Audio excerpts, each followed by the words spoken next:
जय जोहार संगवारी हो। तो स्वागत है आप मन के अपन यूट्यूब चैनल राजा अंबिकापुरिया ब्लॉग्स में। तो आज हम जात हन नावापारा सूरजपुर। अभी लगत है पूरा सेटअप तैयार हो गई से, अब हम जात हन। तो चलो वीडियो शुरू करथन। अभी पूरा लोडिंग हो गई से, अब साउंड चेक करे पर तैयार है। अभी साउंड चेक हो ही।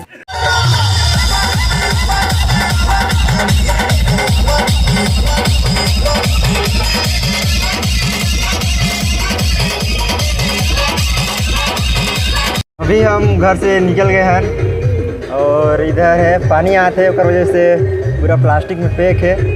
और मन है साथ में वे हमारे अंबिकापुर ले जा रहे हैं वाला डीजे के बुकिंग ना है, दूसरा डीजे है। ये पुराना वाला डीजे की बुकिंग है और नया वाला डीजे के फुल साउंड चेक जल्द ही आई वीडियो। तो देखा रहो, ये वीडियो के मजा लो। ये गांव अभी हम नावापारा से अंदर आ गए हैं, एक तो बस्ती में देवरापारा बोलते हैं ला। और ये है यहाँ के रास्ता जो कि बहुत ही ख़राब लगा थे।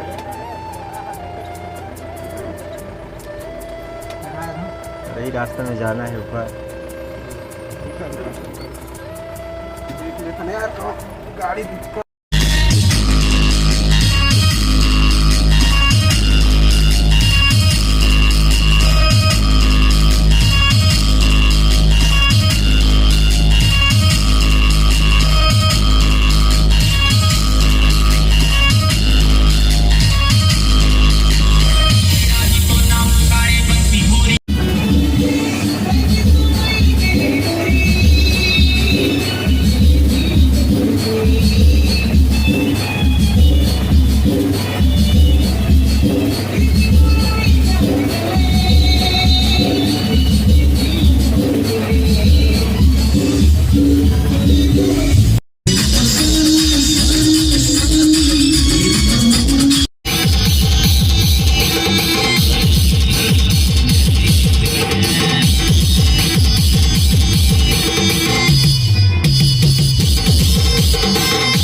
झगड़ा हो गई से यहाँ, तो यहाँ रहना उचित नहीं है। अब जाता हम घर, तो ठीक है, फिर मिलते हैं आप मतलब नेक्स्ट वीडियो में। तब तक के लिए जय जोहार छत्तीसगढ़, जय हिंद।